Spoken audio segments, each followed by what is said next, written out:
It's Brian Preston, the money guy. So let's pivot. If this is something that's not new, because even though everybody says we're in a new paradigm, it's never been like this. Yes, the factors are a little different, but we do go through volatility. As we showed on a previous slide, it happens quite frequently. What should you do? I mean, what should you be doing right now with your money? And again, I love that we live in this technology age where information is so readily available to us.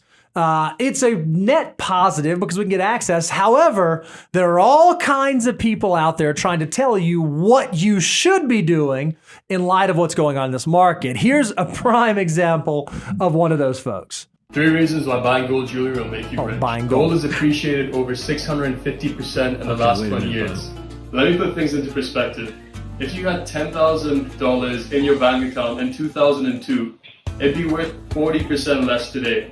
Whereas if you invested the same $10,000 in gold, you'd be $56,000 richer today. Okay, time out. That Did you notice his surroundings? he was just standing in a stinking jewelry store. He was like in a we buy gold jewelry store, right? Is that what you were to say? Well, it looked pretty nice to me, but he obviously sells gold. It certainly seems that way. I think he's a hammer looking for a nail. Even if he's got a screw before him, he's going to hit it with the hammer. I mean, it is one of those things where, and I want to caution people because I've heard this type of advice before. People, and he did something there. He did another math thing. I always say you have to be careful when people do comparisons because there's stats and then there's damn stats, and the fact that they totally can lie to you. I probably screwed that quote all up. What is it? I think there's lies, there's damn lies, and then there's statistics, I think is the way the quote goes. That's a much better quote. Thank you for correcting that, Bo. See, this is why I have you on the team. Yeah, you keep me straight. Because it is one of those things where if you have the wrong comparison, it blows the thing. Because we saw the same thing earlier when Chris was making a comparison, because they always compare it to cash. Guys, and y'all pick on me. I want to give all my financial mutants out there in the audience credit because I use the words savings and investment interchangeably. And that's what they always compare, like gold, or they compare their real estate to poor old cash is just kind of putting along to inflation. The reality is you are investing that money. And that's the part, as long as you're not letting your money grow stale, you're not letting, grow over. I had a visual of, never mind. Just keep it going. I had a visual there. What he was saying is that $10,000 in just cash would have lost about 40% of its purchase power. It would only buy you about $6,000 of equivalent goods, in the future. Gold did something different. I think the point that you're making is if you take that $10,000 and don't let it just sit in cash, but let it start working for you to grow, you can actually do better than just utilizing gold. He assumed taking some action with taking no action. I don't know that is the best metric. You always use the nutritionist example, Brian. You say, okay, if you take two people, one person decides not to eat at all, and one person only eats candy bars for every meal, the person who eats candy bars is probably going to fare better, but that's probably still not what you ought to do, right? I mean, that's an accurate statement. You ought to actually have a healthy, nutritious diet. You're going to train better. You're going to feel better. You'll be good. By the way, I do want to draw attention to something. He's a jeweler trying to sell gold.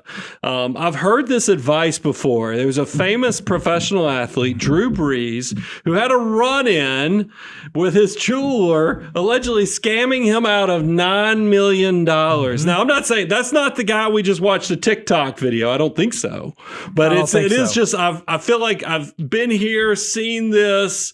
Be careful out there because there's a lot of people that might not have your best interest at heart. That's exactly right. And here's what I don't understand, because obviously Drew Brees it seems like a smart guy. He's very successful. He's done very well. But even he was susceptible to a sales pitch. I don't know why he started buying jewelry. I don't know what the sales thing was, but somebody got in his ear and told him, hey, you really ought to do this. You ought to think about this. You ought to pursue this strategy. It's just a reminder that no matter where we are in our financial life, in our financial journey, we got to be careful about who we take advice from. We got to be careful about where we get our information from.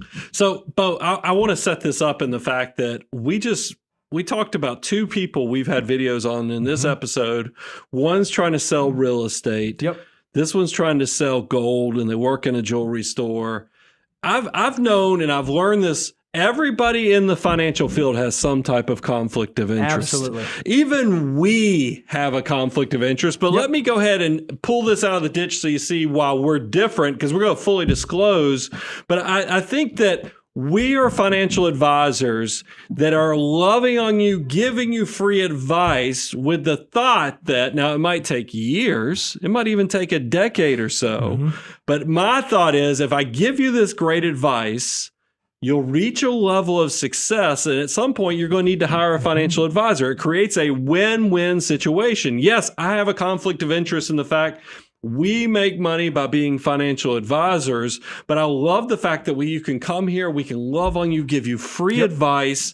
We don't actually get to turn you into clients unless you actually reach success.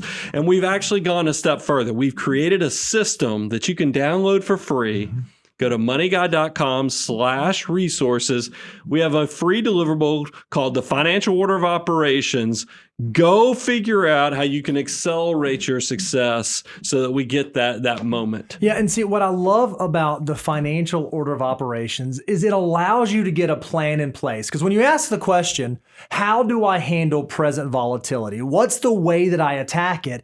The answer is you have a plan in place. And remember, the thing that we always say on the show is a really good plan should be good before the volatility happens. It should be good during the volatility. It should remain good even after the volatility happens. You may tweak some around the edges, but you're not changing the overall plan. There's a great quote from Mike Tyson where he says, everyone has a plan until they get punched in the face. Right. And I think a lot of people approach their financial lives that way. They think, oh, my plan is great. I'm going to go be 100% in the S&P 500, and I'm not going to keep any emergency reserves, and I'm going to fill in the blank, and then volatility happens. That's the getting punched in the face, and all of a sudden you're starting to think, man, I don't know what to do. That's why if you can do something like follow the Financial Order of Operations, make sure you're working through the steps, it's going to help make sure that you can survive those blows to the face that perhaps the market is going to deliver to you. Now, there's people, we've been doing this content since 2006. There's people who'll be like, I've been involved with the Financial Order of Operations.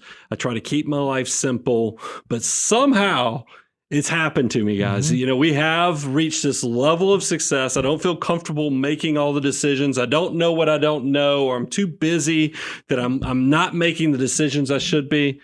That's when we do graduate to the next level. We do work with clients all across the country. Go to moneyguy.com, go to aboundwealth.com. We do have a work with us, and we'll help work you through these things. And you can even, by the way, one of the free things we give you, if you go to moneyguy.com/resources, is the 8 questions to ask your financial advisor. We can go ahead and get those conflicts of interest front and center so you can make sure you're in a good place. So somebody's not trying to sell you gold, crypto, or real estate without knowing what's the catch. What are you not telling me? How do you make your money? I want to make sure I understand all the components so I make the right decision. And when you sit down with an advisor, they're going to help you answer these kind of questions. Question number 1 is, do I have a good plan in place? If not, what do I need to adjust? The second question you're going to be able to answer is, has this volatility, this present thing happening in the market, has it exposed some weakness that I was not aware that I had? Like not having enough cash reserves, being too far out on the risk spectrum on purpose, trying to take on too much risk, or perhaps being too far out on the risk spectrum on accident. Oh, I bought these stocks and they did well, or I work for a company, I keep getting awarded incentives and I have a lot of my company stock and I didn't mean for it to happen, but that's the way that it went. A really good financial advisor, a really good self-assessment, if you're a do-it-yourselfer, is going to help uncover these. I think, Brian, you have a really unique story. The last time I remember seeing this happen with you, and you've been very forthcoming about this, is you used to not always keep a ton of emergency reserves, right? Like you had equity in your home, and so you said, I don't need a ton of cash. Well, when volatility reared its head in 2008, 2009, it exposed a weakness in your plan, and you're able to learn from that. You're able to shift how you manage your finances from that point all the way until now. Yeah, I see a lot of people. It's not uncommon because once again, we're in a frothy real estate marketplace. A lot of people, banks are throwing those home equity loans at you where, don't have a lot of closing costs. They'll attach a checkbook, even debit cards to it. And that feels like we've been here, done that. And I felt that same way. There was a portion of my life that I'm embarrassed about now where I kept zero cash reserves because I wanted to keep all my army of dollar bills working. And I always felt like I was on solid ground because I had 6 figures of home equity that the bank was going to let me write a check or even swipe a debit card on. Guess what, though? You hit any type of volatility or danger, the banks always reserve the ability to just shut down your access. Don't get caught, struggling to find oxygen when you're underwater. And that's exactly what cash is. We need cash and liquidity to pay bills, to make sure you can keep your financial life in good working order. Don't take it for granted because we do that. We always think, well, we don't need oxygen. I mean, we don't have to worry about where we're going to get oxygen. It's always going to be there. Until you always go underwater. And then you're like, ooh, it's a good thing I can swim or, I can push myself up. It's the same thing with cash. You do not want to be looking for a resource when it's scarce. Keep your cash.